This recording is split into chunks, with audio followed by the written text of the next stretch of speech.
Okay, good afternoon, everybody. I'm Sunder, Director of British Future. Welcome to this webinar today, Teaching Modern Britain. How can the curriculum include us all? This is one of a pair of events that British Future's holding about the future policy event on race that we could adopt now. We had the publication earlier this spring of the Commission on Race and Ethnic Disparities.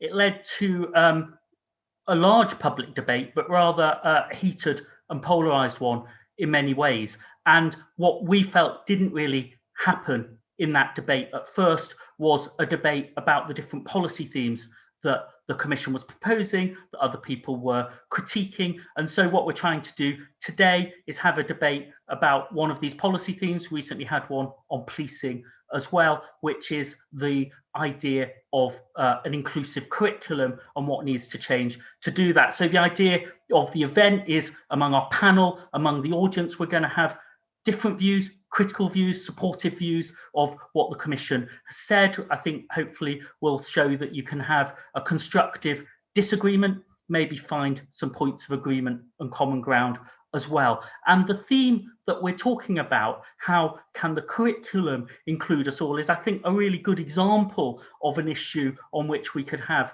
a very polarizing debate, as to some extent we've had about the public realm, statues, what should come up, what should come down, or hopefully a more bridging debate about what happens in our classrooms, what do we want to see reflected on the curriculum. So that's the theme for our panelists today. We've got Dr. Maggie Aderin-Pocock, who was a member of the Commission, Dr. Samir Puri, who's written great books, not just about the history of the British Empire, but all of the empires, practically. Patrick Vernon, who has been a commentator, a writer, an author on these issues for many years, who I've learned a lot from. David Aaronovitch, one of our leading columnists with the Times newspaper. So Maggie, I'd like you to start the discussion. Tell us what an inclusive curriculum means to you and what you'd like to see change.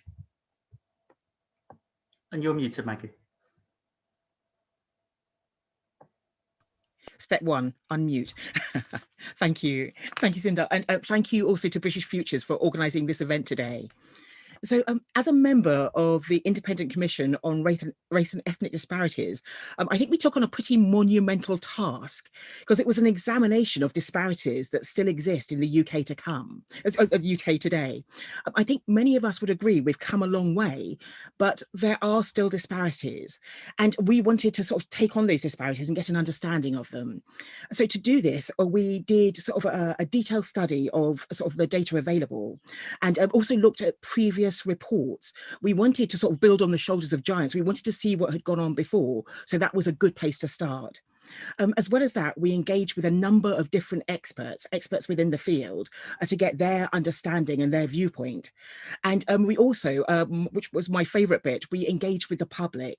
So spoke to many, many different people from sort of different walks of life to talk about their experiences of being a member of an ethnic minority here in the UK. So from the report, we produced 24 recommendations, and we want these recommendations to be taken on by the government, by public bodies, and also by the private sector. We're hoping that the recommendations will be a roadmap to make the UK a fairer place. Now, under our recommendations, the 24 recommendations, we actually grouped them into 4 different themes.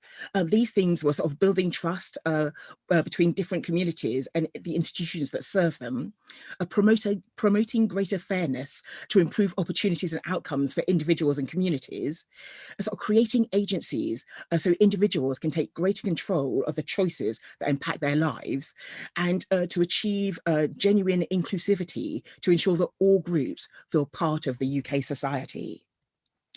Now, we're focusing today on the education section, and we made a number of findings, but the picture in education for different ethnic groups is quite a complex one. There are a number of different factors like sort of parental income, geography, attitudes or family attitudes towards education that all steer the educational outcomes of the kids of the UK. However, there were some themes that ran throughout, and strong early years sort of intervention and support for kids, and also good schools. It sort of makes sense, it's logical, but these things are good for everybody. One of the things we did find, and we kept on hitting our heads against really, was the acronym BAME. BAME is, I'm a scientist, so I see it as a black hole. It lumps lots of different ethnic minorities into a one homogeneous group. And to get an understanding of the complexities and the challenges faced by different communities, BAME just doesn't work. So we wanted sort of the aggregation of BAME, so we could look at different communities in their individual rights. But by looking at the evidence and actually breaking the acronym up, we did find that there are some in education, some amazing success stories that sort of go unreported. Kids, many different ethnic groups are doing much better than sort of the white British group. And so it's trying to understand why that's the case. So where the challenges are, what's causing them, and where the successes are, what's causing them too. So from the 24 recommendations, 5 were associated with education. And the first one is sort of building social and cultural capital. And this is sort of enrichment for all. And this is trying to extend the school day. This COVID is pushing us towards this anyway, but I think extending the school day makes a lot of sense, and especially in targeting sort of areas of sort of social deprivation. By extending the school day, we give kids the opportunity to do sort of a culturally enriching sort of things, music, sport, many things that we take for granted, but sort of make sure that they're available to everyone. The next recommendation was sort of replicating the factors of educational success. Many people sort of focus on sort of the challenging areas and what's going wrong, but where there is success, let's dive into it, let's understand it, let's replicate that across the board so all kids can benefit from sort of that blueprint that leads to kids having sort of successful educational outcomes. The next recommendation was better targeted funding. I'm a space scientist, so I feel I'm fairly okay with most of the maths, but diving into the way funding is allocated in schools sort of gave me a little bit of a headache, let's put it that way. But I think what we need to do is work out where the challenges are, work out where the disparities are, and make sure that funding gets funneled into the right place and for the right kids. The next recommendation was sort of, yes, open access to apprenticeships. Now, apprenticeships, I think, are one of the unsung heroes. Many schools seem to be focused on getting kids into university, but I myself was at one of my old companies the other day, filming for The Sky at Night, and we were talking about apprenticeships, and I was speaking to 2 apprentices, and they were saying that when they were at school, they never heard about apprenticeships. They didn't know that they were available. This is true and replicated across many, especially in ethnic minorities. So how can we sort of promote them? Because they can lead to some fantastic educational outcomes, but many people don't know about them. And the final recommendation in education is the making of modern Britain, what we're here to talk about today. And this is trying to come up with a curriculum, an online resource that talks about the multiple and nuanced stories of the contributions made by different ethnic groups to make the country what it is today. We want the Department of Education and a group of experts to team together to come up with a brilliant online resource that can be used in all schools. But we don't want it to be sort of a little body standalone on its own. We want it to be part of the school curriculum. I have an 11-year-old daughter, and a couple of years ago, she was learning about the Egyptians. But she didn't just learn about the Egyptians in history, she learned about them in mathematics, looking at how they sort of work things out. She learned about the Egyptians and made a pop-up book in DT. It's trying to make it part of the curriculum, not just sort of something that's sort of trotted out in Black History Month. So it's an inclusive curriculum, but it's also inclusive within the curriculum. So sort of engaging everybody and sort of a part of our culture. And I think that is the point. Here in the UK, we have a rich and diverse culture made up of a mosaic of many different traditions.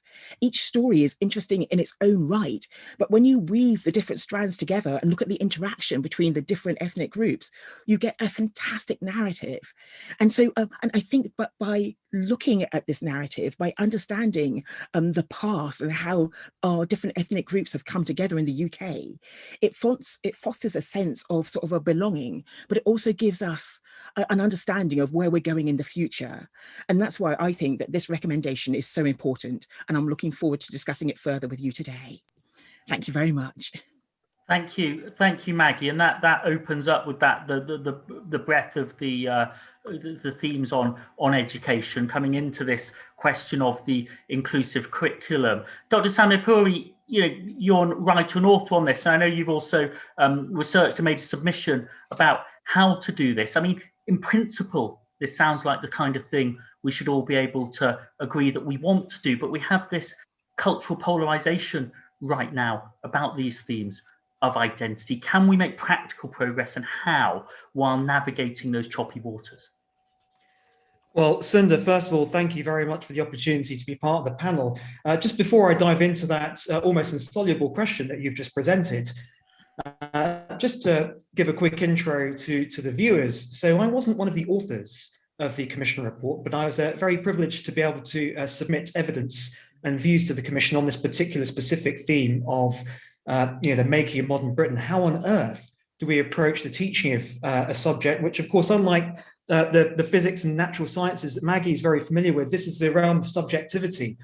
We don't have empirical data. We have different contending perspectives. Some of them are very emotionally, I guess, charged, not only for the children, but also for their parents. And some of the question you asked, I can sum up in the following way. I mean, I came to be asked by the Commission because I had happened to write a book called The Great Imperial Hangover, which is about how societies live with the evolving relationships they have with the empires that their forebears built maybe decades, maybe centuries ago. And you mentioned having a bridging debate at the start. The difficulty of polarization is that we all know it's not just a Twitterati, it has actually now come out onto a bit more mainstream consciousness. There is a constituency of people in Britain, to be very blunt, who wish to and feel perfectly justified in deriving a strong sense of pride from the accomplishments of the British Empire as it goes back through its nearly 5 centuries of existence. And there is also a very well organized and very impassioned group of people in Britain who are deeply offended by sometimes not even the implication that the British Empire has influenced the modern era, but its very existence. And there are a lot of, you can go to Waterstones now and you'll see books, arguing for and against this case. It's in a microcosm, something of a reflection of what's happened in politics, I think, in which there's a drift to the polls. And maybe it's because of Twitter enabling, very impassioned specific opinions. Now, here's the thing. When I wrote my submission to the Commission, providing some insight into where the curriculum could go, what I said was, you can't square this circle. In some respects, some of these positions are so entrenched, they're becoming even more entrenched. Actually, from my perspective, as someone who's written a book on this subject, some of it's down to the inheritance that we specifically received from our own forebears. I'm not saying that whether your parents were imperialists or whether your parents were subjugated by in the colonies, that you get automatic perspectives for and against. But I certainly know from my own perspective, my family from East Africa, originally from India, they were on the receiving end of British colonialism. And I got a certain set of stories at home about that. And later on in my career, I ended up sort of working with and being in environments where people were, I guess, more generally unquestionably proud about the diffusion of the English language, the Queen as the head of state for so many countries, all these other, and the bequeathing of democracy in that sort of the empire wasn't so bad argument. So what can we do? Just to wrap up my sort of quick opening comments in terms of moving forward. Well, if we can't square the circle, and I think it's not about making one argument beat the other one. That's the problem with the debate. Is I want my view of this subjective, complex event to win in the debate, and I don't think that's practical. Of course, just one other quick example. It's very fashionable now to say, well, The Germans have dealt with the Nazi era so responsibly and educated their children in a way that renounces militarism. Why can't we do the same? Well, I tell you, firstly, World War II was a 6-year event with a beginning, middle, and an end. The British Empire lasted for 5 centuries, and as a result, squashing it into a sort of a small formula that one can take a sort of more morally unambiguous position on is just a lot harder.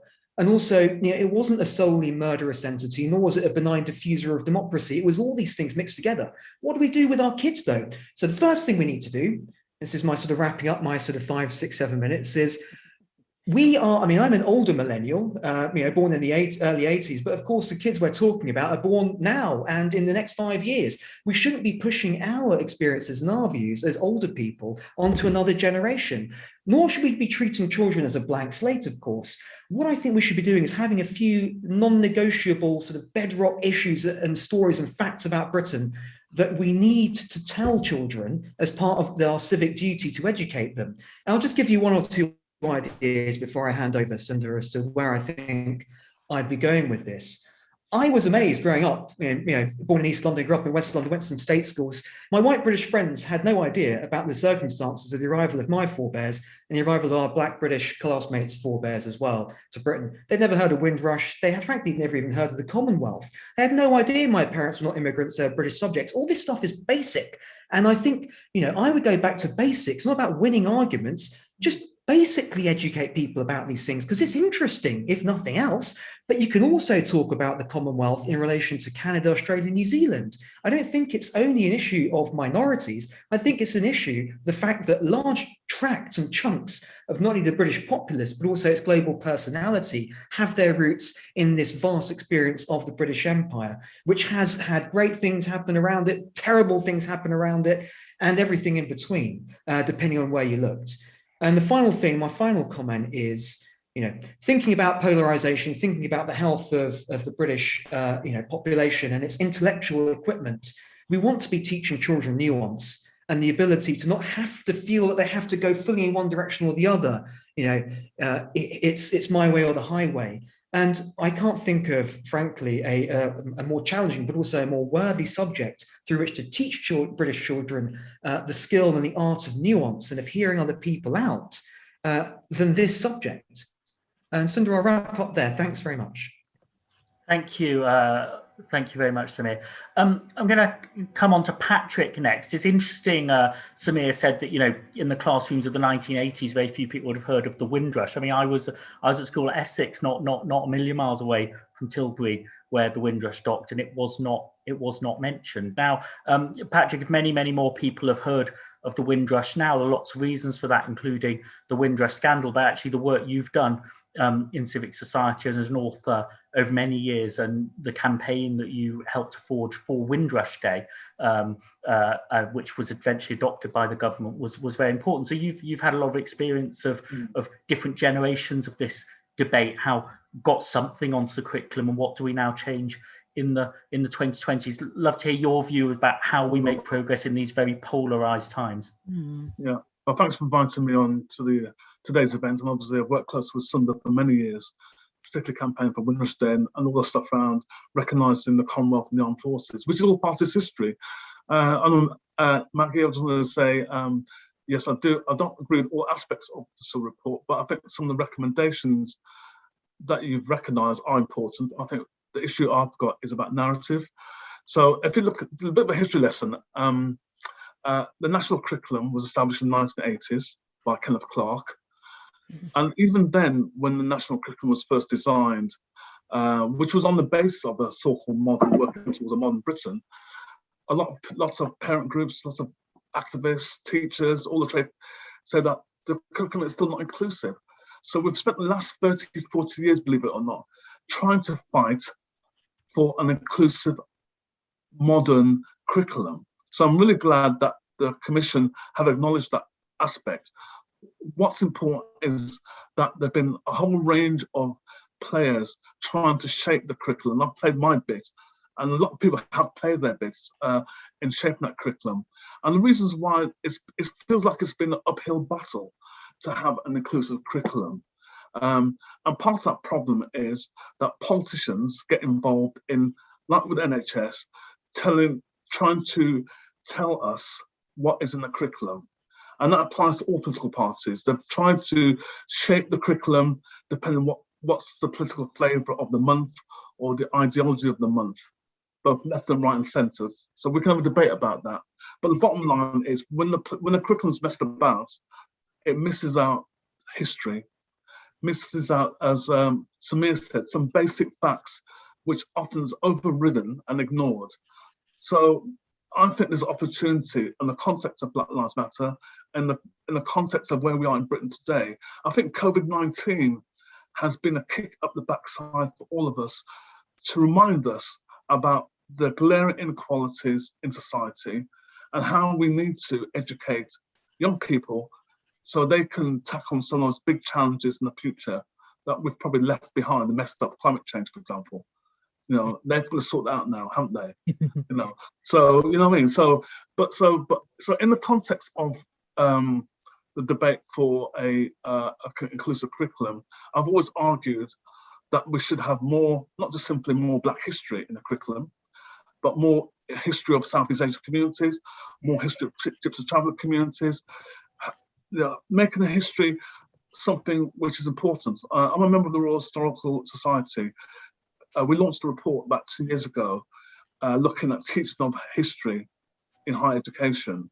And what we found out in that report was a lot of particularly Black children didn't like history, and therefore the supply chain of having more Black history lecturers at university and teaching history is going to be less, because the way that history is taught currently, on one level, dehumanizing, insulting, patronizing, and it's down to parents, supplementary schools, school projects, to make up that supplement. So the enrichment side is recognised.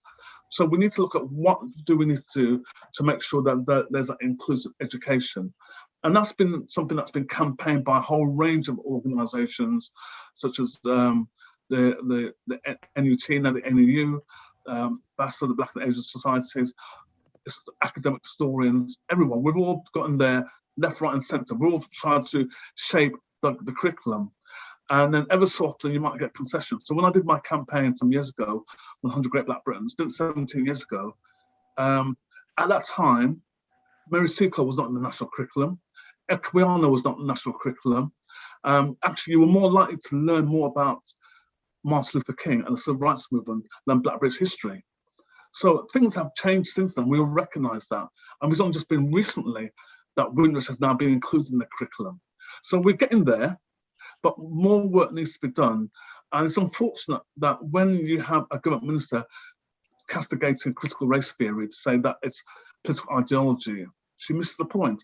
The whole idea of critical race theory and all theories is it's analysis. It's not teaching children through critical race theory, but it's about them having an understanding of the issue of race and the impact of race. And one of the key things that this country has failed to even get the head round is a history of enslavement. So when the report talks about that we've spent too much time talking about that and we should talk about that enslavement was character building for Black people, that is an insult. Where did that come? I know there's been change since then. That is a complete insult. If you understand the history of enslavement and the impact of enslavement, yeah, it's one of them. It's one of the most. It's recognised by the United Nations as a crime against humanity, which this country has not even signed up to yet. And I think it's really important that when we talk about this history, we talk about the full history, the good, the bad, and the ugly. But often we talk about the elements which is preferred. That let's talk about Wilberforce. We don't talk about Equiano. We don't talk about the Maroons. We don't talk about this whole history of struggle and resistance, which played a key part in that. You don't talk about.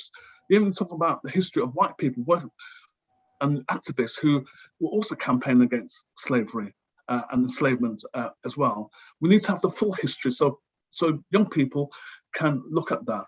And that's part of the problem with the curriculum. Unfortunately, sadly or not, the curriculum and education is now in the middle of this kind of cultural war. I hope that when England plays Germany tomorrow, it won't be such a cultural war. But you get my drift. But the key thing is it's been polarized, and yes, we need to have a proper debate. We need to have but let's work out having a curriculum that's reflective. I know that the recommendations are going to be chaired or implemented by the Duchy Lancaster, Michael Gove. Unfortunately, he didn't have much good form on Black history.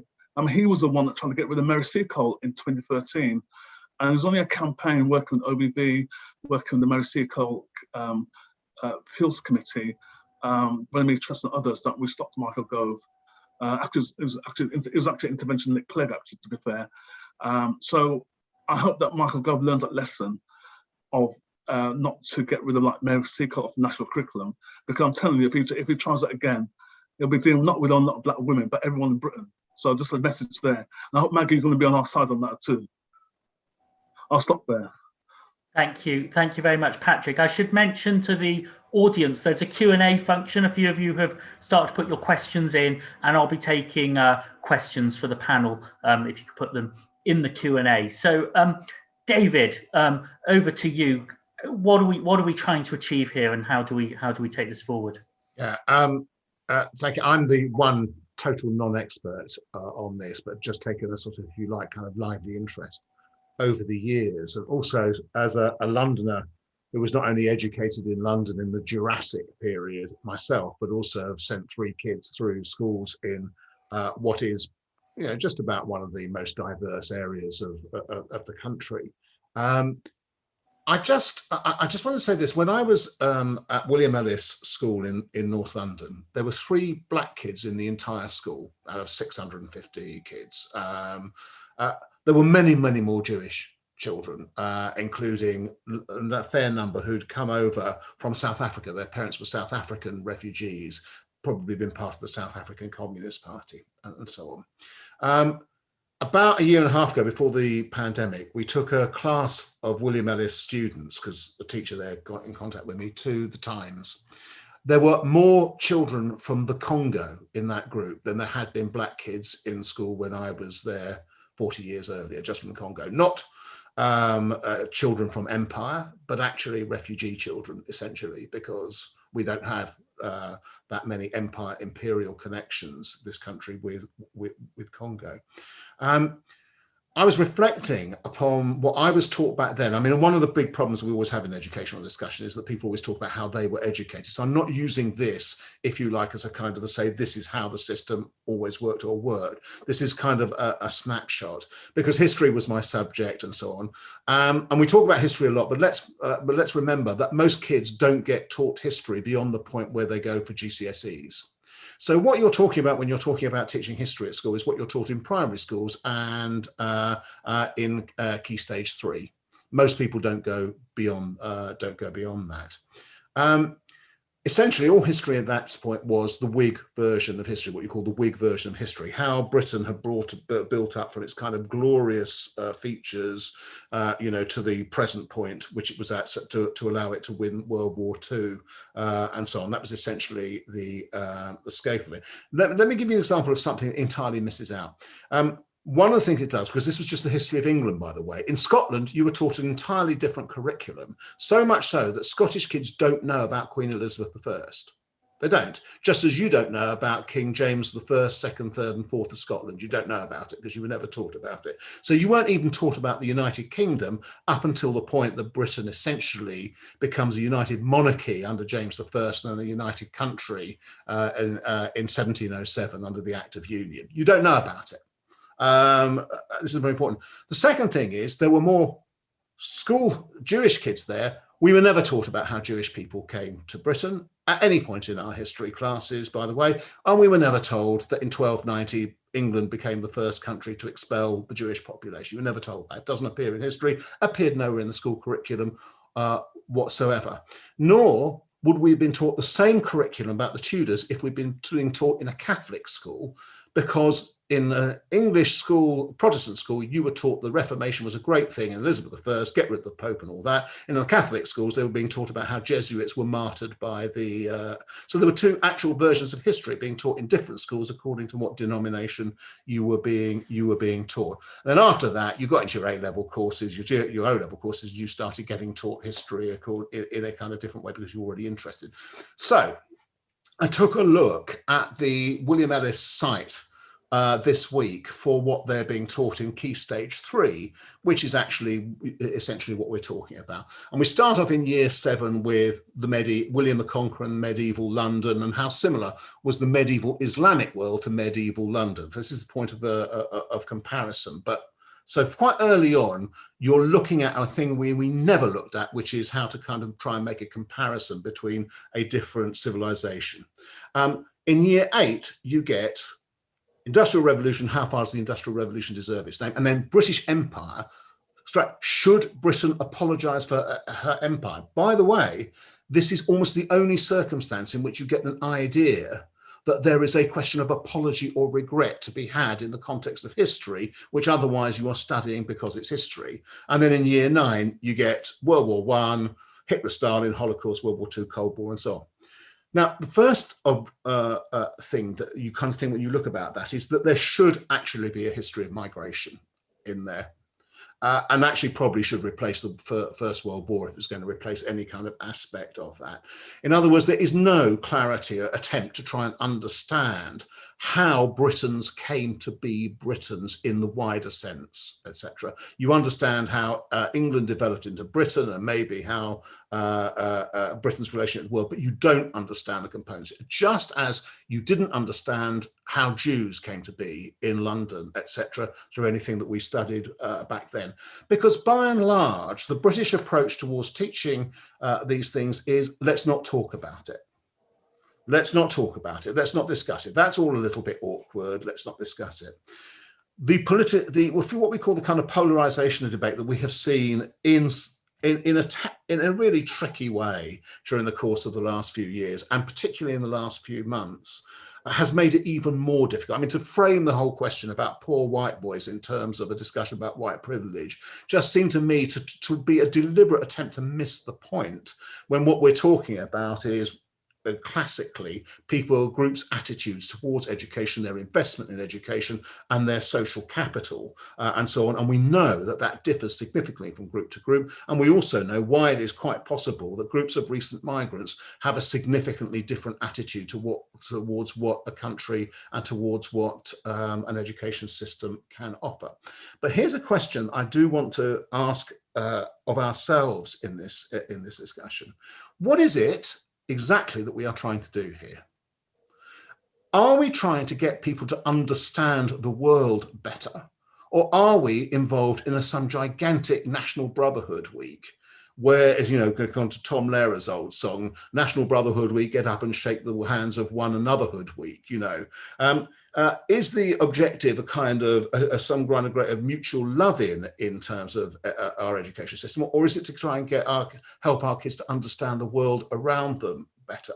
Because I see the seeds of both in what we're discussing, and I get very confused. I'm pretty much in favor of understanding the world better, and then to a certain extent letting the chips fall where they may, because on the whole, if you understand the world better, you understand each other better, and you make bigger allowances for each other once you know those things.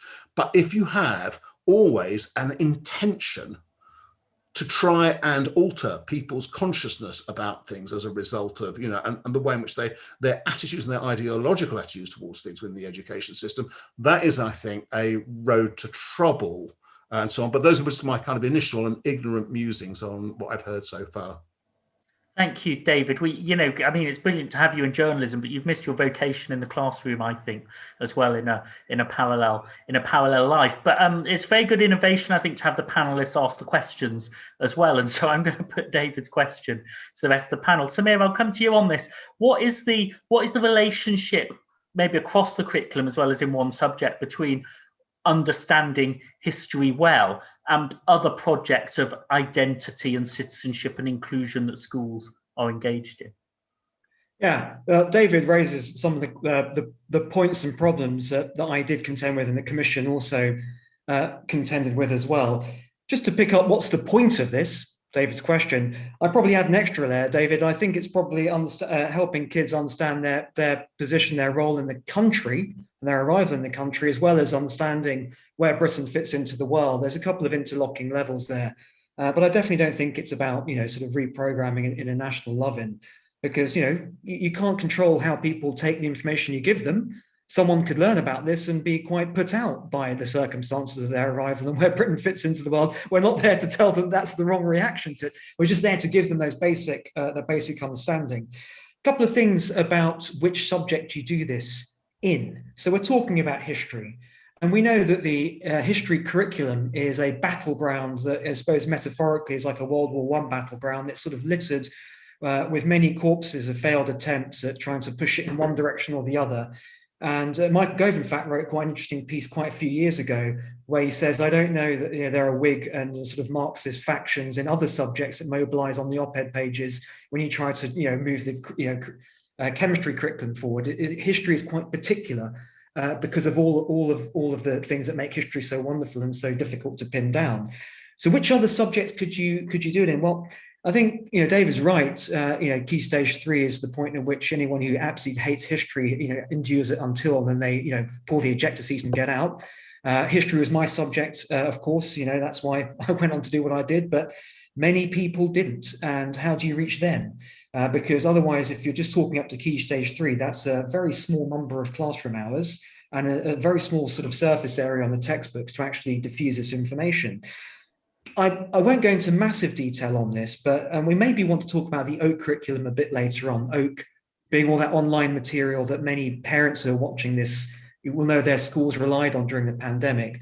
But certainly when I was reviewing some OAK curriculum sort of lessons helping out the Commission, I certainly noticed there are some very good isolated examples of teaching local history, not necessarily in history, but maybe on some kind of citizenship kind of module or subject. Fantastic example from Liverpool I found, where just exactly as David is saying, sometimes immigration patterns are so local. And when I learned about the history of East London, where I was born, from before I was born in the 80s, of course, so many British Jews arrived in as did so many migrants before they then went to other parts of London. I didn't know that. It's actually I'd love to have known that fact, to know that my family was setting roots actually in soil, metaphorically, that many other immigrant families have set roots in, and new arrival families, and had thrived. But it takes time sometimes for that to take root. But there are other things, and just to round off, I was quite surprised when I was researching my book, actually. I was trying to find out whether we do and systematically teach the British Empire. And we don't systematically. That's the problem. Individual schools and teachers can take up those modules, but many, of course, don't teach a subject they're not so familiar with. I found in edXL's Geography GCSE, for example, a discussion about global inequality and colonialism, and how India was a colony and how it became independent and how this has affected its economic development in geography. Very interesting. So all over, there are other subjects sort of littered. There are traces. You can't get away from Empire and British Empire. It affects so many things. I don't think it's about pulling it all together and harmonizing it.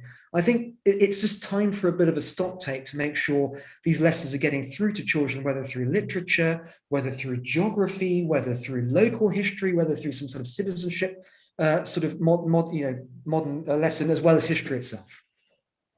Thanks. And it's another thing that I think has become one of these contested arguments. Is this missing? Is that an outdated story because it's there all the time? And actually, a lot of the truth of it is that we don't really know what is actually taught. We know what can be chosen from, but we don't necessarily have that granularity about which choices are being made and why. Maggie, it'd be good to bring you back in to respond to what you've been hearing, but also maybe to take on this question of what we're trying to achieve and how do we share the burden, I suppose, of the identity, inclusion, citizenship work we're asking schools to do across a range of subjects. Yes, so I think as Samir was just saying, that range of subjects is important. If we just say it's history and we leave it in history, then as you say, we don't get the we don't get the feedback. We can't get it out there enough. So I do think it needs to be part of other subjects, and I think other topics, as I mentioned, are dealt with that way, and it is David mentioned sort of indoctrination, and I know it was the sort of, actually, sorry, David, it's quite interesting because I went to La Saint Union Convent School, which is just down the road for William Ellis, and so which is a Catholic convent school. So I'm looking back at my history now to try and work out what I was taught. But I think that history, unlike science, is very nuanced, and different people have different viewpoints, and that's what makes it challenging. But that's why on the commission we want people to come together and work out, as Samir was saying, the key facts that we can get out there, the key facts that are almost uncontestable. But what I'd like is that kids can find out these key facts and then draw their own conclusions. I don't want it to be indoctrination. I want them to come up with their own ideas. Just as in science, we present sort of information, we present theories, and then people sort of work out, what the theories mean, or sort of find out evidence, or go and do more research to understand it better. So I think that is the key. Basically, I think I've agreed with virtually everything that everybody said in terms of a sort of nuance. I think the idea of just having sort of the good bits of history and forgetting the bad bits of history is criminal, because we need to have the full picture so people can understand their heritage. At the St Union Convent School, I would have loved to find out just sort of more about sort of the influx of people to the UK. For quite a bit of my schooling, when I was young, I felt like sort of the outsider. You don't come from around here. If I'd known that there was sort of a history going back, 2,000, 3,000 years of people coming to the UK, I would have felt much more included. And I think the people teasing me would have felt that I was more included. So I think this is why it's important, not a matter of indoctrination, not a matter of telling one story, but a matter of telling sort of a range of stories so that people can understand our history in its fullest. So yes, I think in terms of a debate, I think there's quite a bit of overlap in what we're saying, but I'll be interested to see how we progress, and yes, perhaps at the edges where the frays are. Yes, but a vote there for David's point. I think that the overarching theme of migration is perhaps a strand that can link these different episodes. I mean, as we move from a sort of Commonwealth migration story to a hyper-diversity, sort of recognizing and reflecting every single group in all of the schools is rather difficult. Maybe we need some broader themes. And there is, I think, Patrick, always been a question of whether this is sort of Black history for diverse classrooms or whether this is diverse history for all of the classrooms. And has thinking shifted on that, do you think, over the years and decades we've been doing things like Black History Month? I mean, when Black History Month was first established in the late 80s, it was about trying to, and it modelled on African American History Month, and it was about making sure that particular, and there was a reason why it's in October. It was about the start of the academic year, and the idea was about trying to give a sense of pride and history, cultural esteem, not just for Black children, but all children to understand that. Obviously, we've built on that because as a result of Black History Month, we've had LGBT History Month, and now we've got the launch of Southeast Asia History Month. And the reason why we're having these history months is because the mainstream history is all about dead white men, basically, in a nutshell. And so that's why everyone's saying, well, why aren't you recognising my history from an LGBT perspective, or from a Black perspective, or Southeast Asian perspective? And that's, I think the curriculum's got a role to play in that. One of the challenges, I think, as we know around the curriculum, is that everyone can opt in, opt out. So, academies don't need to follow the national curriculum, or any history, geography, literature, whatever it is. If you're in private education, you might adopt whatever. So even though we're having this big battle, people are still self-selecting what they're going to do. And even with teachers, I've been to quite a few schools around the country, and it depends how good your head teacher is, and how good your head of year and how your teachers are in terms of what they want to have that inclusive curriculum, basically. So there's kind of more work in that. I mean, but I think one of the key questions about, going back to what David talked about, indoctrination. Yeah, there's nothing wrong with indoctrination. It's going to be the right indoctrination, unquote. So the classic example I have to give you is Windrush. Wendy Williams, who did the Lessons Learned review on the Windrush scandal, one of her recommendations was the teaching of the Commonwealth migration history to the Home Office staff and officials. and even government ministers, I have to emphasise, because they didn't know the history. So just imagine government policy is determined you're not British, but you are British in the first place. But they don't know that because they don't know the history. So to me, if we want to make sure that we have a curriculum, that we have future decision makers in power, they know the history, they know the context, so they can make the right decisions, because those decisions could have disastrous impacts on a whole range of communities as well. And yes, we are moving to a hyper-diversity Britain, but it's always been there. I mean, let's go back 1,000 years, Roman times, that was diverse. They were fighting the Celts, and they were diverse too. And so this kind of impression that we have that British history is about a particular set of people of colour, but British history has always been diverse, but people don't know about it yet. And we have to remind people about that history. It's always been diverse, it's not going to change. It's almost like we're still in this myopic view that history is crossed between Brideshead Revisited and EastEnders. And it's more than that. I'm not joking. That's the way it's been taught. That's what it comes to. If you go to America or any part of Europe, they see Britain in those eyes, in those lenses. So let's make sure that we have a curriculum that is modern, that is diverse, it's reflective, not as opposed to giving this old colonial backdrop. Thanks, Patrick. Samir, I'll bring you in a second. Just a question to put to you all. Vote for Schools is a great organisation that holds debates every week in lots of schools, about 800 schools. So when they asked this question, they had 30,000 children take part in debating a question in primary and secondary schools. And the question was, do you feel represented by the curriculum? It was quite an even split in primary schools. Quite a tricky question, you might think, in primary schools. In secondary schools, it was quite decisively 3-1 no. And so the question is, should we start by asking the students what do they think, and how, in a practical way, could you use that input as to what might change that? Samir. Thanks. Just a couple of quick points. Firstly, Patrick, I completely agree with you that sometimes the perceptions from outside of the UK as to who is an Englishman or an Englishwoman are actually quite at odds with the way that our population has evolved. And I've had the benefit of a fairly international career, and sometimes people just don't believe I'm British. And it's not because they're being nasty. It's sometimes the stereotypes on the TV that we export that reinforces that.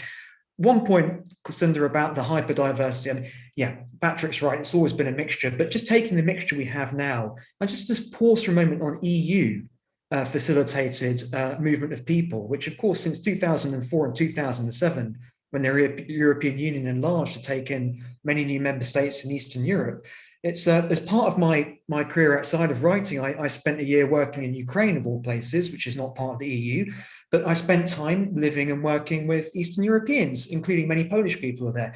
And the empire that fell that matters to them is the USSR.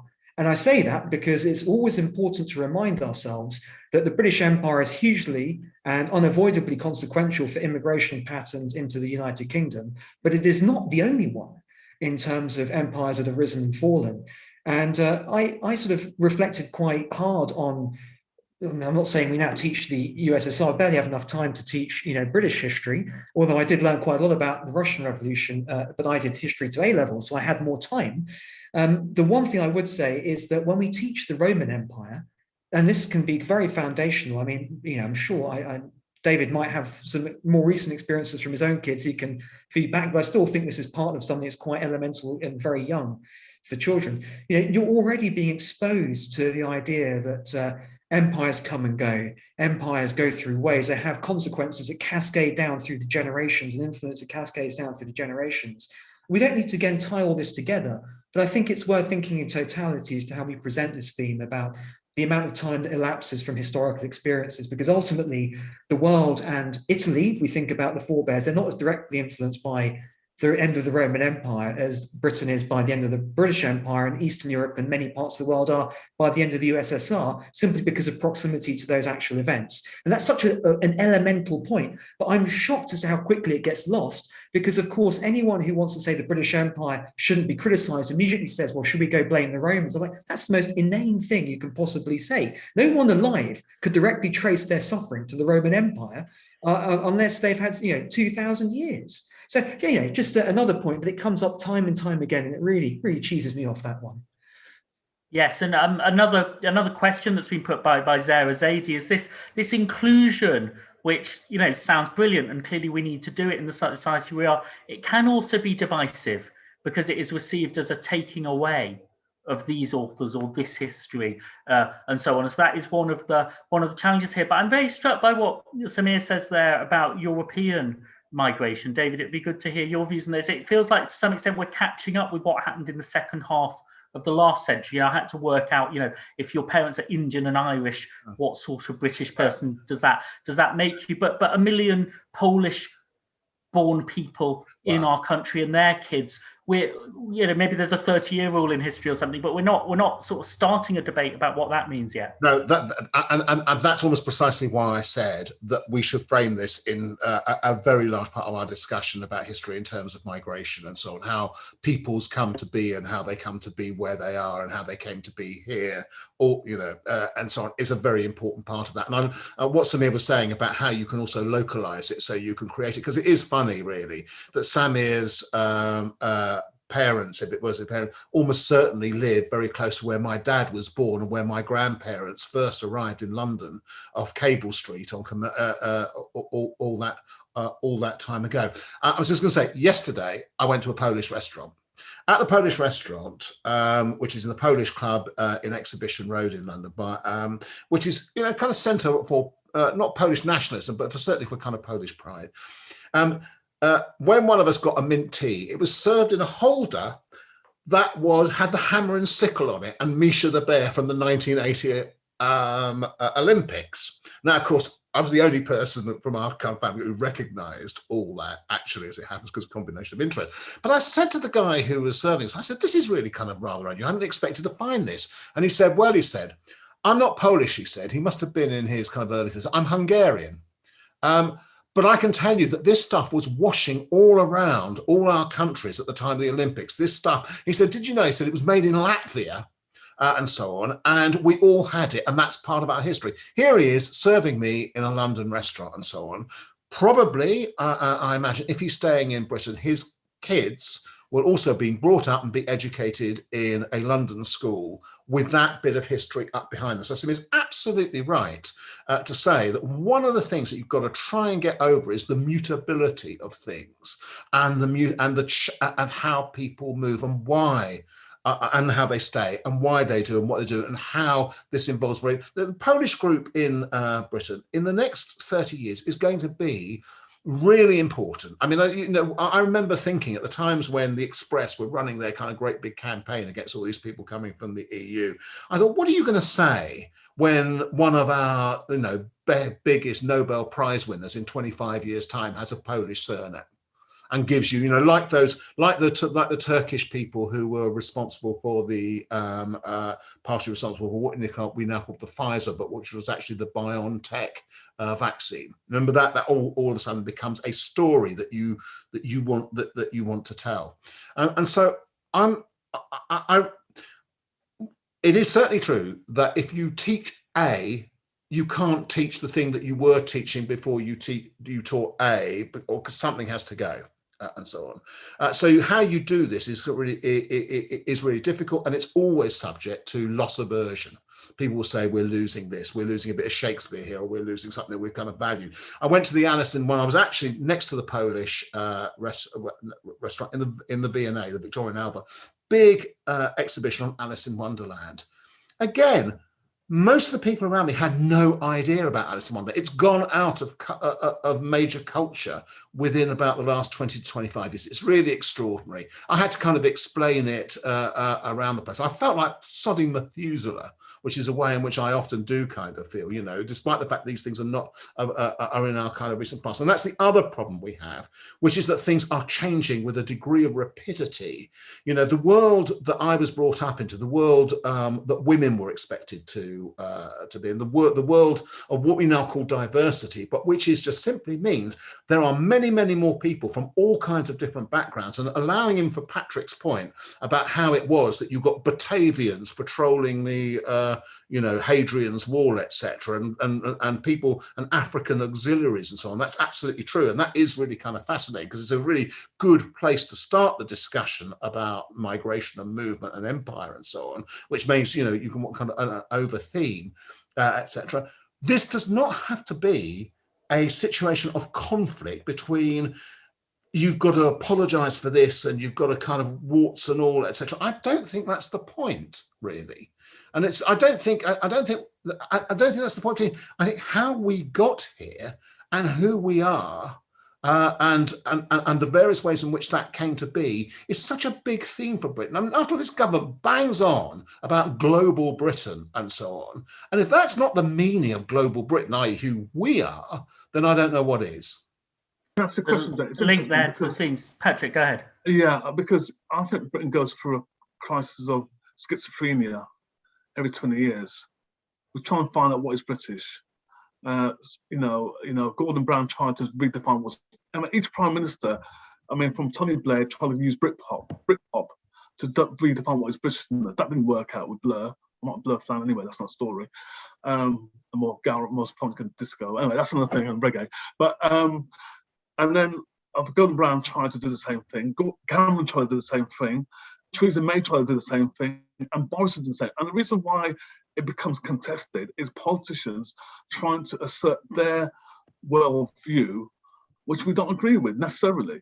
And that's why we're in this culture war. And why we're in this culture war, going back to the report again, the reason why the report was commissioned by Boris Johnson and appointed Tony Sewell and Maggie and others was to look at, in the context of Black Lives Matter, global movement on the murder of George Floyd, and look at our own issues of discrimination in Britain. Yeah, and it's disappointing that the report did not actually name it, and say there is issues of historical racism. From the history of Britain has influenced structural racism. Let's talk about history. So, in a place where I live in Hackney, we have a museum called the Museum of the Home, and they went for a public consultation, like we'll do, and the public of Hackney said, we don't want the statue of Robert Jeffrey, who was a slave trader. But yet the government has threatened the museum, if you remove that statue, we'll cut your funding. Where is the conversations around this when we've actually gone through a process? So it feels like it's suitable for politicians to select when is a war or not a war, basically. When we go through a process, we're told actually we will ignore that, we'll bypass that process completely.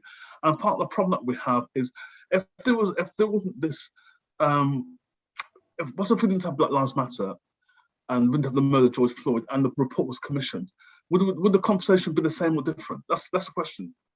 Thanks, Patrick, for that question. And the comments and questions are also pouring in from the audience. A very lively discussion going on in the Q&A, and I'll try and find some of the questions that are in there. And Maggie, I'll bring you in on Patrick's question to you, which is to what extent did the Black Lives Matter movement and protests here change this report? But I'd like to link it just to one other thing that's been asked. Raj Unsworth has asked a number of questions. I'm going to link a couple of them together, saying that these are important themes, getting inclusive curriculum right for diversity, but also asks, does the fact that many people in education disagree with the Sewell Commission, does that need to be acknowledged in order to make progress on the policy agenda that goes forward? And a different point being asked as well is, since many of the schools are academies and don't follow the national curriculum, what sort of barrier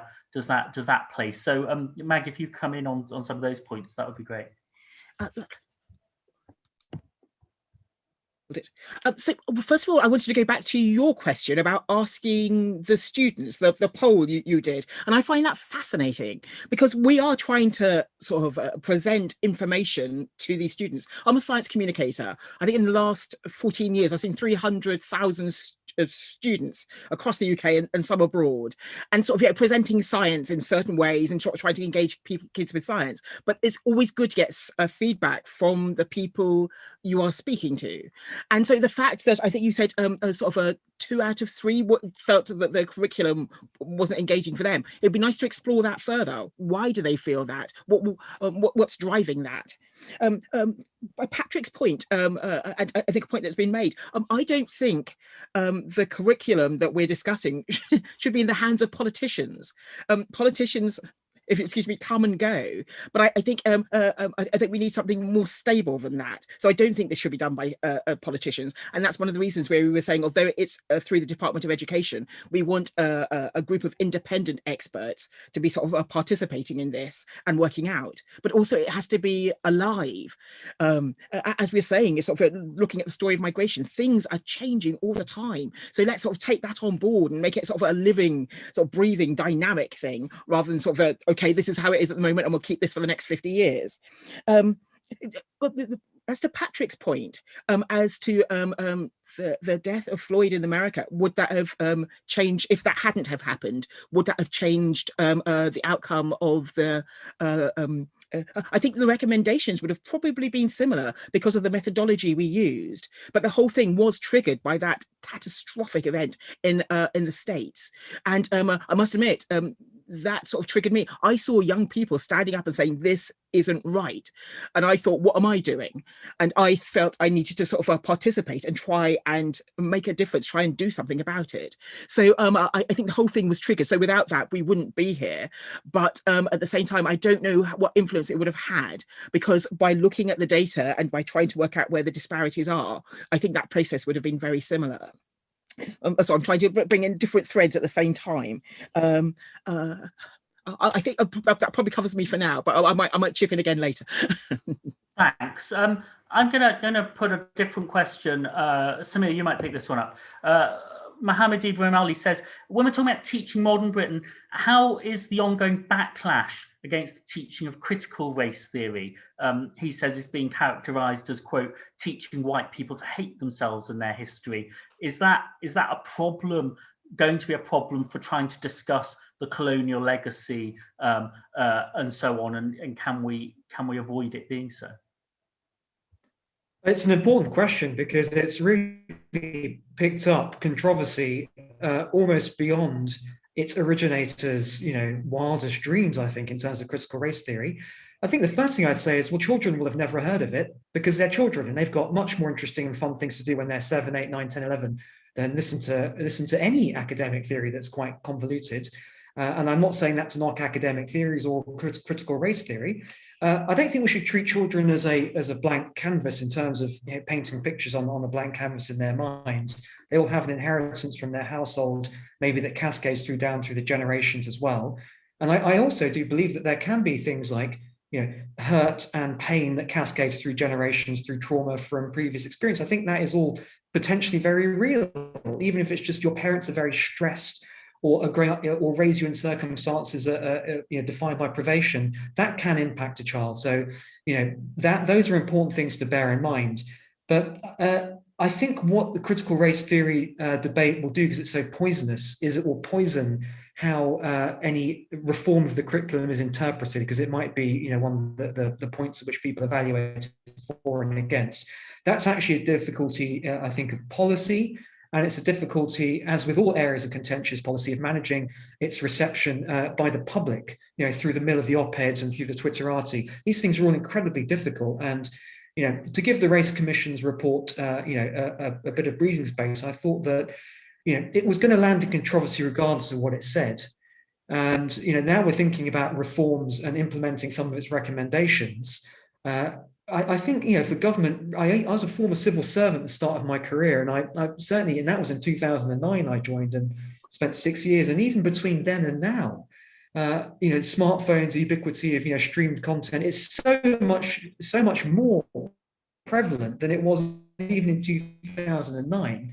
Government is, with all respect in the world, is never going to be at the forefront of tech innovation. It's always going to be responding to those trends. And there is something about how you land this sort of reform in a way that doesn't immediately whip up a firestorm. I don't know if there's an answer to that, but that is an art in government comms that is the art that is still being learned.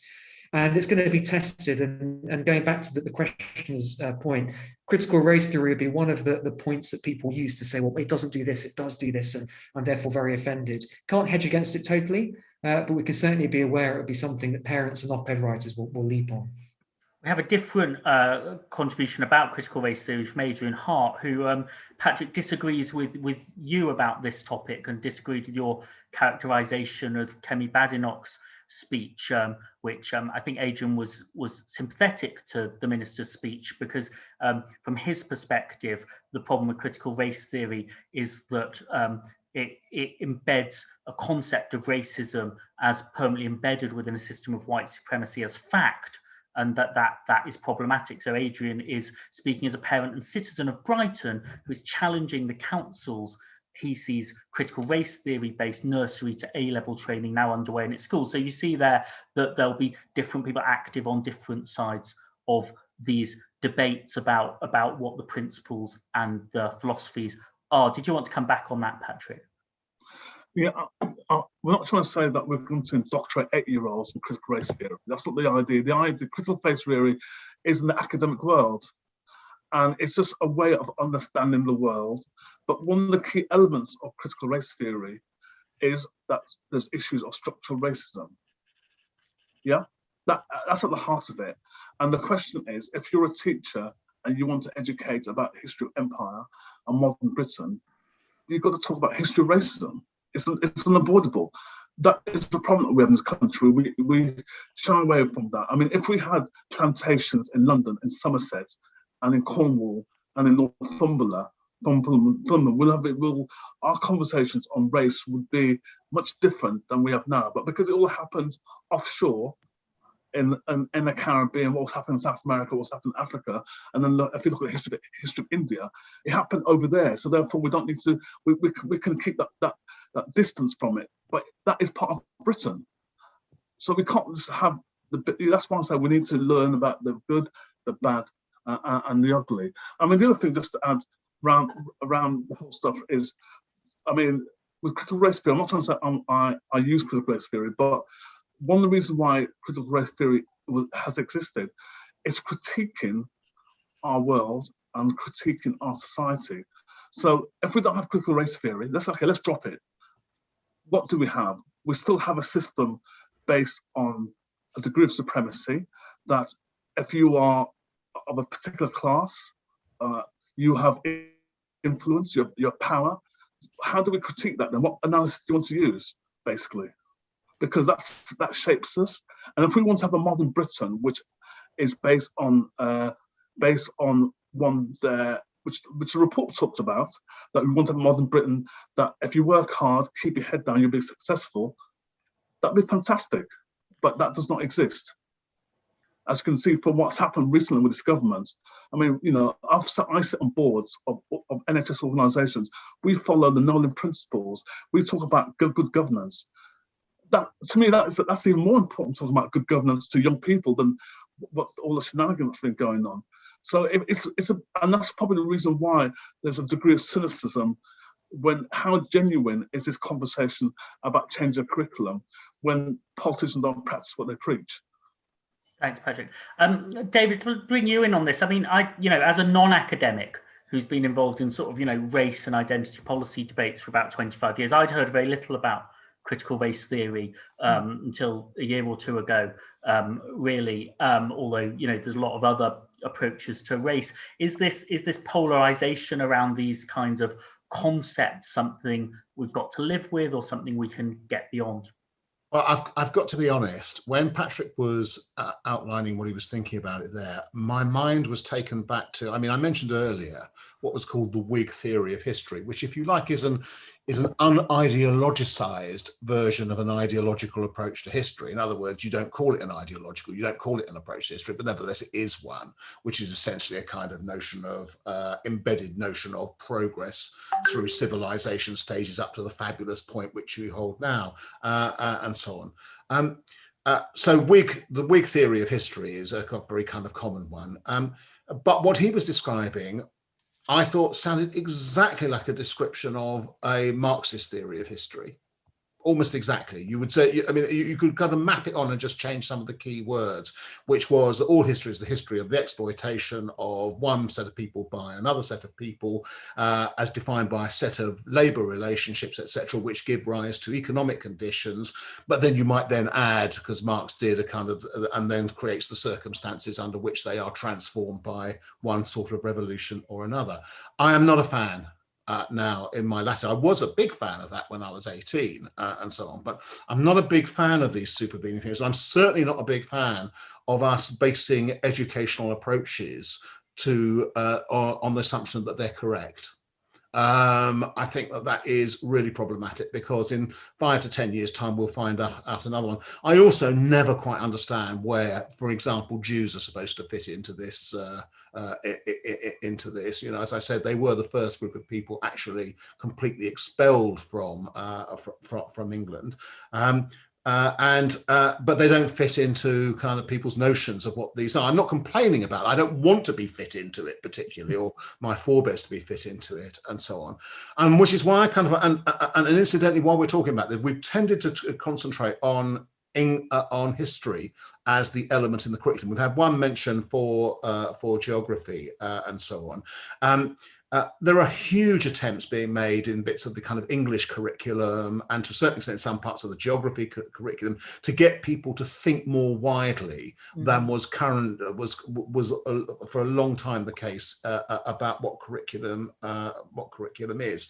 Now, I was also just thinking about, and I don't like, and Samir is absolutely right.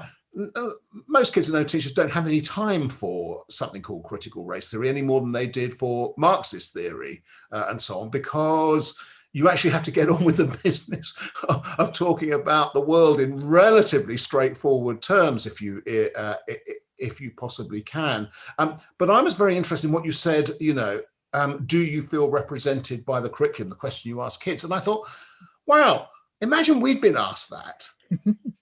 I'm just thinking, had you come to our class in William Ellis School circa 1969 and you said, do you feel represented in the curriculum? We wouldn't have known what you were talking about. What do you mean?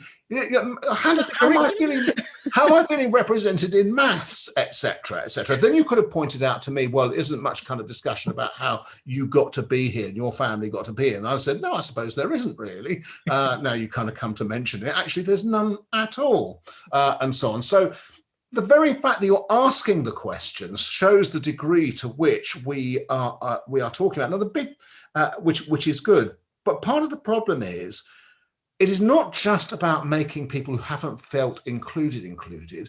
One of the things that we've discovered is that large numbers of people, whatever their race, whatever their situations, either don't feel included or spoken to, or and so on. So that's why I would rather than kind of frame it in terms of the very particular things. We can come to the particular things; they are important in learning and so on.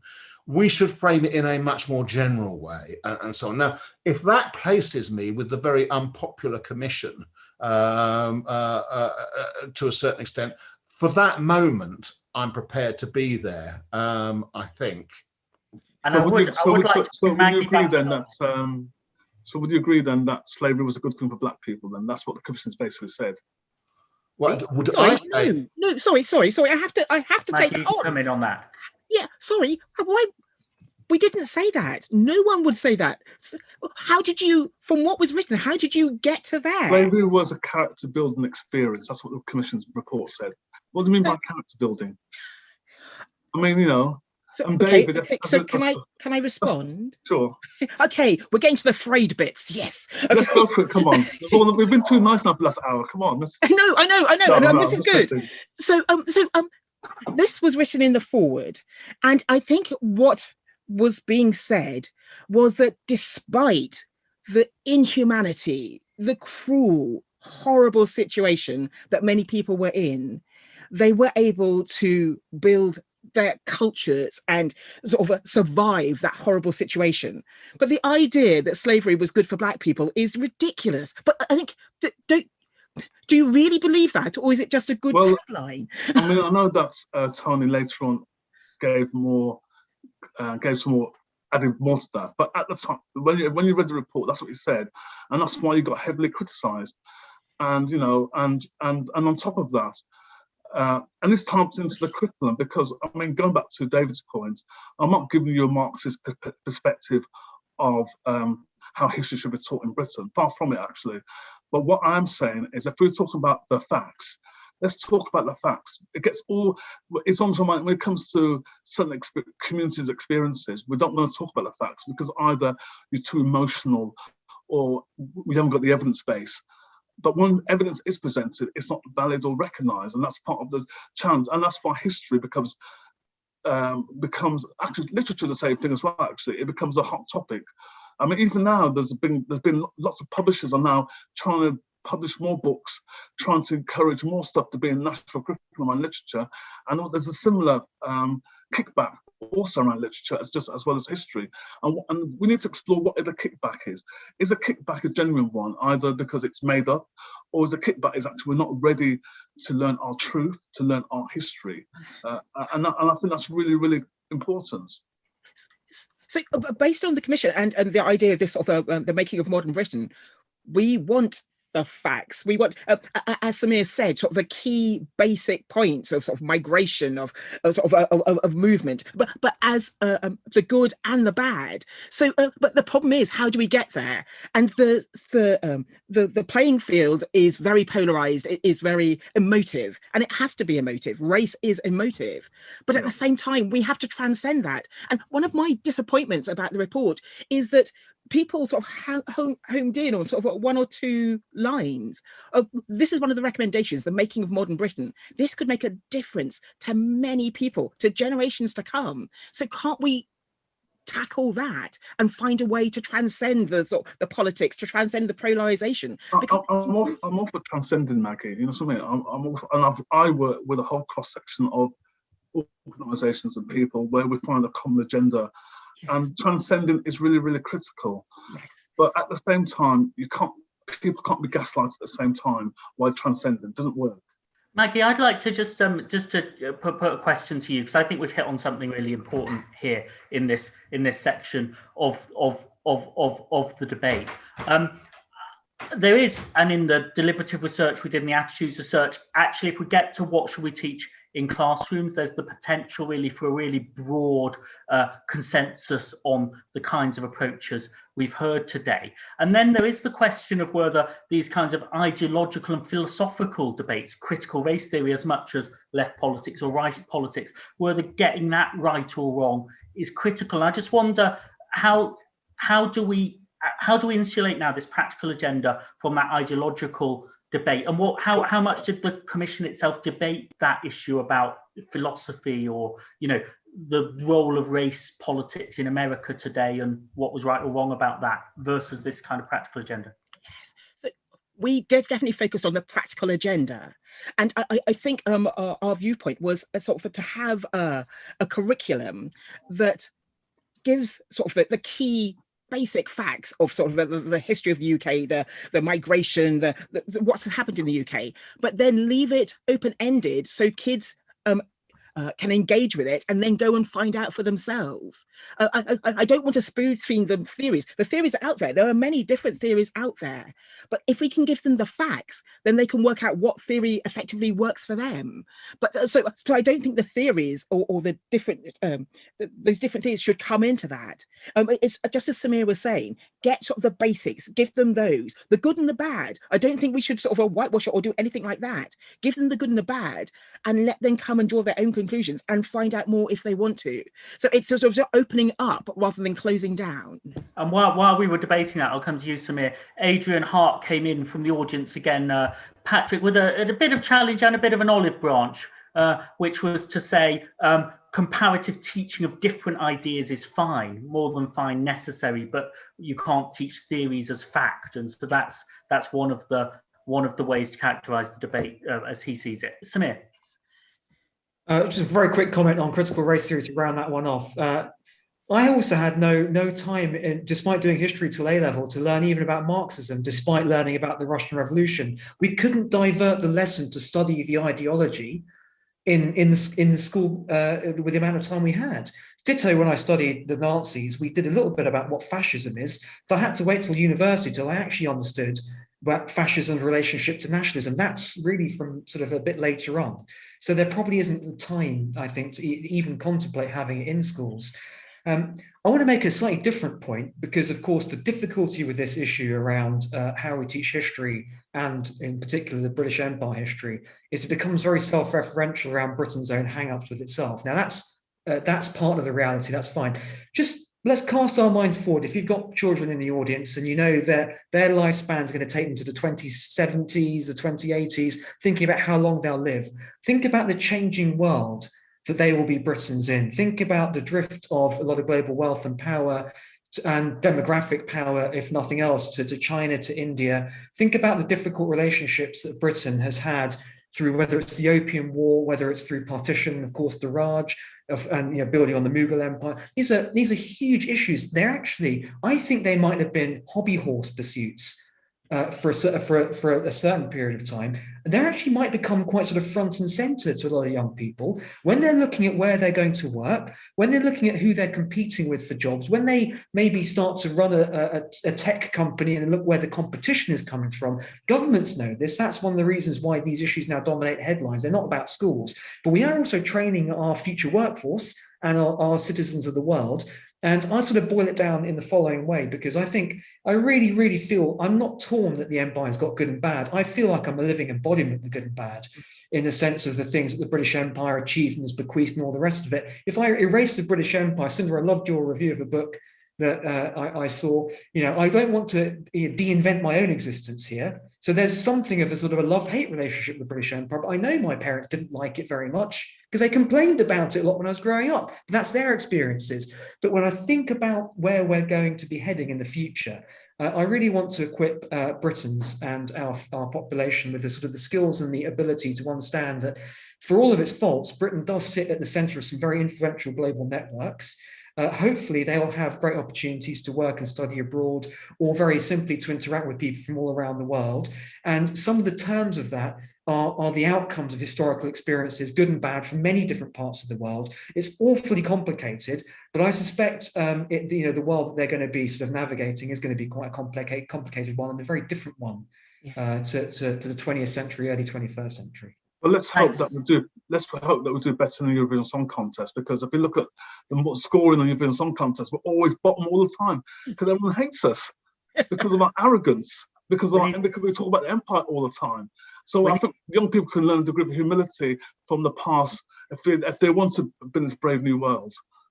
We just need Graham Norton to convene a jury of British Europeans to help us to pick the right song, and we can make progress there even before we fix the history curriculum. Now, we've just got 5 minutes to go, and there's some coming down from the clouds of critical race theory and so on. Just I'd like to get some ideas about what you would prioritise for change, and we've got some interesting points and questions that have come in, especially from people who are working in education. There is still a phenomenon, people are saying, of teaching to the test, and that is a barrier perhaps to some of the ambitions we've been talking about today. Catherine Bickersteth says this: having been a teacher for over 20 years in independent and state sectors in England, and recently a head teacher and of mixed heritage herself, she says she's bombarded by diktats from the Department of Education, but rarely gets the support that suggests there's the educational expertise behind that. And there are a number of other contributions about the resources that might be needed to do this well, and how we could make that happen. So I'd like to just hear from each of you as to how we, with all navigating all of these big debates that we're doing, what could we be saying, whether it's to Mr. Gove, whether it's to other practitioners in this debate? How could we be bringing about change? And Patrick, I might start with you on this one. Yeah, sure. So my advice to Michael Gove, who's going to be in charge of implementing the report. Let's just assume the reports gets implemented, because the majority of race reports done commissioned by any government never gets implemented. So let's see if this one gets implemented. Maggie, you might have to kind of remind Michael Gove about your hard work about that. But you know, we haven't really talked about issues around representation. There's one thing about the curriculum, and obviously we've talked a lot about history, but we're not talking about representation, because there is still in major city areas hardly enough, particularly Black and Asian people in senior roles in teaching, either as head teachers, head of years, etc. And it's about role modeling. So, and obviously, you know, vast majority of children will have experience of being taught by white teachers. They need to have the confidence and the support to teach an inclusive history. And also it's about increasing the representation of particularly Black staff working in schools as well. And the other bit linked to that is if we can agree to have a political neutral zone on the curriculum, where if you left, right and centre, that would be a result. I don't know how we achieve that, but I think the meddling of education, the funding, as Maggie said, you know, the very fact you have difficulty to get your head around the whole funding of schools and the structure of schools, the teaching of schools, the curriculum. We need to work towards have something where we want to create a platform for all children in the future. They have a common set, no matter if they're in Manchester or all the way down in Somerset. They learn history, which helps them to be better individuals, to learn from the past, so we could have a better Britain. Surely that's going to be the essence of history. And I think the way that we're doing it right now is not quite doing that, but we need to do more of that. But support for teachers, having a diverse workforce is also critical as well.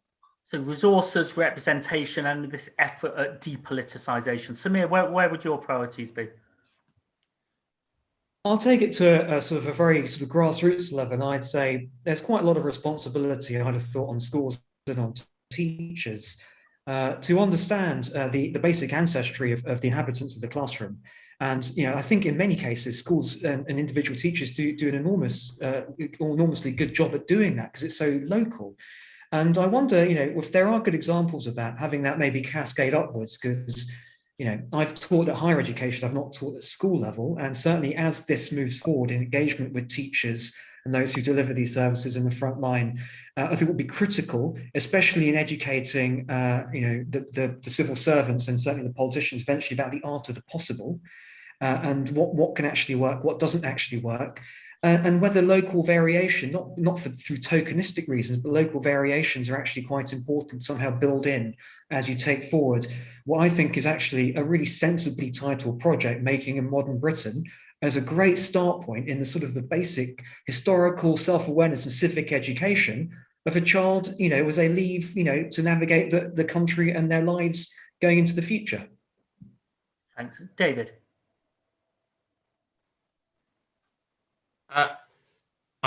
I so much agree with that I'm kind of reluctant really to add very much to it. I mean, it does seem to me that is very much the project. I mean, it's great that we have a new Museum of Migration. It's interesting that we don't have a Museum of Britain. We don't have one. We have a British Museum, but that's not the same thing. And actually, the fact that it's not the same thing tells you quite a lot about the way in which things have developed. I've always thought that the MP should move out of the Parliament, the Houses of Parliament, which are useless for the purposes of running a modern legislature, and turn that into a Museum of Britain, which would have all these elements, a large number of these elements included. I do that migration, how we got to be who we are, should be a significant part of any historical curriculum, but within key stage 3, because that's what everybody is doing. And as Samir said, you could tailor it for localities and so on, and make your kind of illustration, your illustrations that way.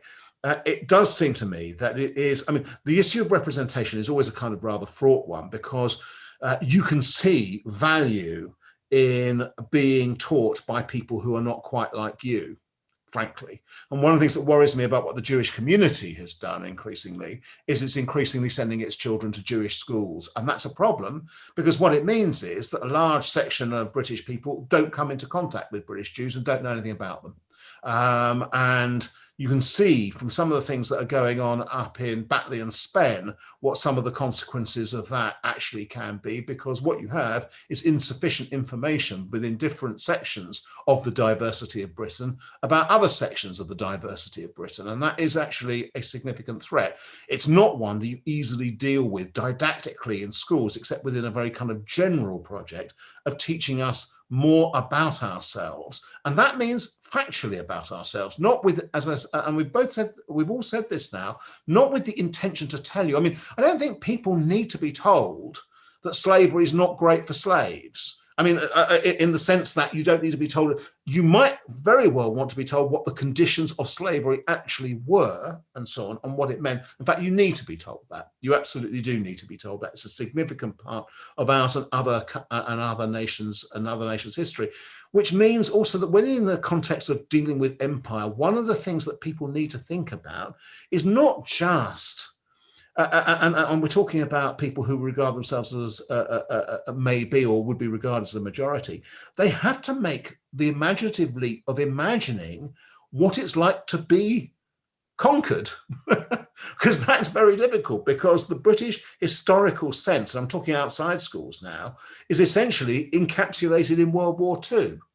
That's its encapsulation. That's what most people looked at. That was the most common reference point in Brexit and elsewhere, which allows you not to, you don't make the imaginative leap of empire, which is to say, yeah, you could, like, what did the Romans ever do for us? They bought roads, etc. Yeah, but they were the Romans.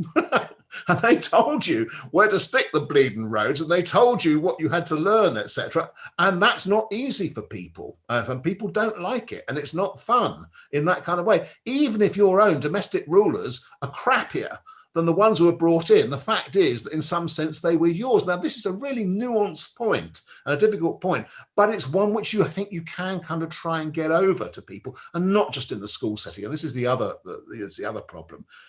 Why is it that we imagine that somehow or other our kids would not be at all informed by these stupid rows we keep on having that miss the point and so on? And as a media person, I take a large amount of kind of responsibility for that at one end of it.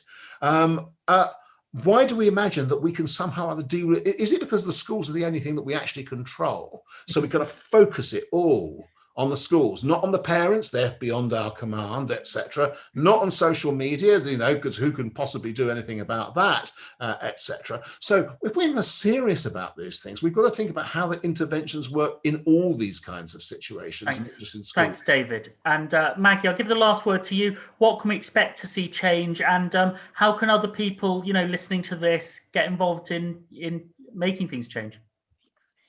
I think so a number of teachers have spoken and mentioned resources. I think a number of our recommendations do require resources. So we'll see how that goes down with the government. But I know teachers, I go out to schools sort of regularly to give talks, and I know teachers are in the thick of it, to say the least. And I think the idea of saying, hey, no, you need to do this now. That's why we want something that's robust and easy to implement, and sort of, and the resources that they can implement it. I think there are some things in a core curriculum, and I'd like to sort of start a debate as to whether this sort of subject should be in a core curriculum. The making of modern Britain should be part of, we have maths, we have English, arithmetic, whatever, but should this be part of a core curriculum? Because I think it is important to everyone.